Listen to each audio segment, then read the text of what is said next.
LJH crew, what's going on? Thank you for clicking on another video.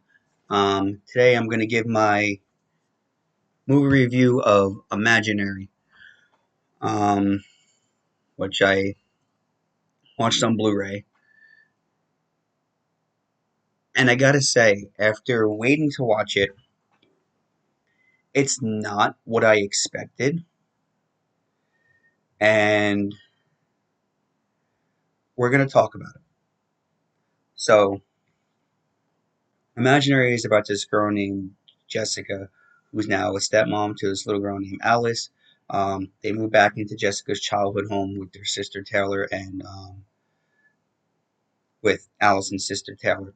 So Jessica's a stepmom of Allison and Taylor, and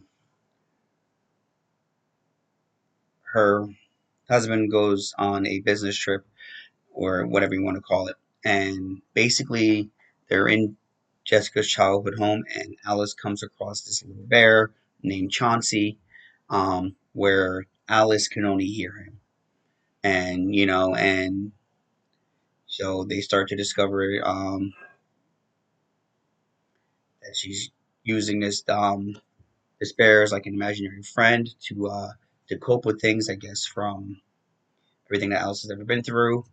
And Jessica just thinks it's cute, and it's got like no memory of anything going on. She had left the home when she was um, growing up because her dad was like kind of abusive to her and doesn't really. And she just moved back to childhood home because she wanted to raise Alice and Taylor there. So as the story goes on, you see an old lady, and she's talking about how she remembers Jessica and how Jessica had an imaginary friend, and Jessica still just doesn't remember. And so then, as the story progresses, we get back to Chauncey and Alice, and there's like a little scavenger hunt, and Alice is going through the scavenger hunt, and it's grab something you love, grab something that can show you pain, and there's a bunch of stuff on the list. And what Chauncey says to her is, if you find all this stuff on the list, um, you can then come to my world, and I'll show you around. Um, Goes down a pretty dark path. Alice almost hurts herself, and Jessica, somewhere in the movie, goes to visit her dad, and her dad is still like really, really crazy, and she doesn't understand why. And she's going like through everything, talking to her dad, and he just kind of not himself, and she can't ever figure out what happened or why he's like this, and then she goes to remember, and then the story progresses. You start to see like little images of like a demon in mirror or whatever you call it, which leads to this tiny door in the basement. So they ended up.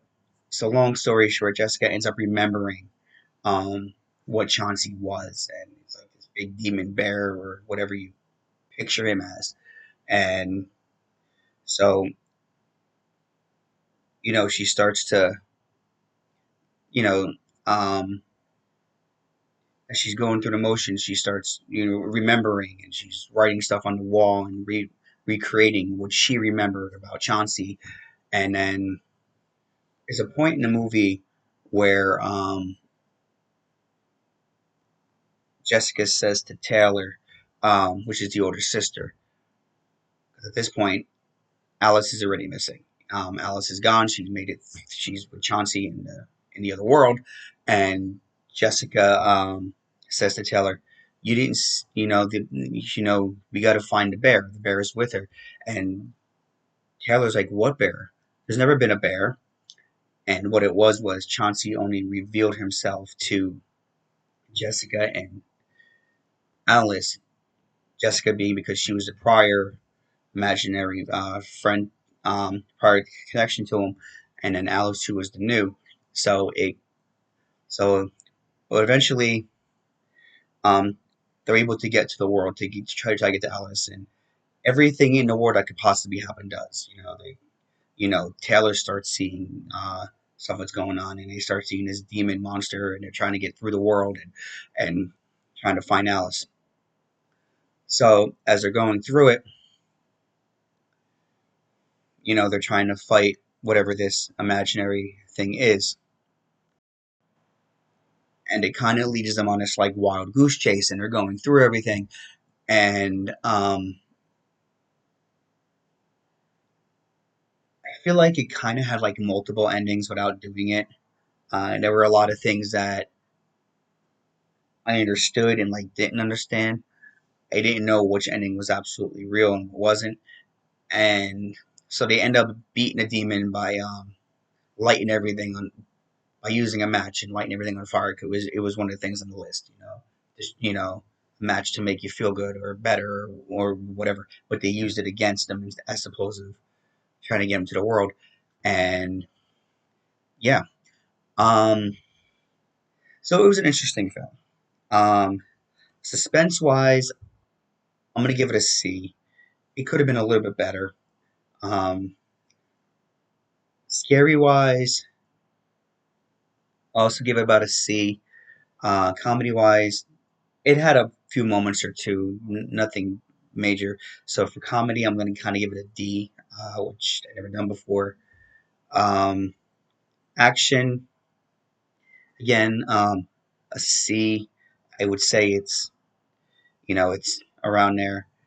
And altogether, I honestly, I didn't love the movie, but I didn't hate it. So altogether, I'm gonna give Imaginary a C plus. Um, to me, it wasn't one of the Blumhouse um, film's best movies, but it definitely wasn't one of those worst. And so now here's the thing: do I recommend it? Yeah, I recommend it as a C plus for like a really rainy day if just want to watch something, um, just to get out of the rainy day. Um, Is it worth picking up on Blu-ray? If you're a collector, I would say absolutely pick it up, especially if you are a fan of the Blumhouse films. Um, I only own a couple. I own Megan, Five Nights at Freddy, and Black Phone. I do not own the Halloweens that they did. I was not a fan, but I did like Imaginary, and I say it's worth the watch on a rainy day. And would I ever go back to it and watch it? Yeah, I'd go back to it to see if my grade would ever change or anything. But as of right now, it's a C plus, and that is my review of Imaginary. Thank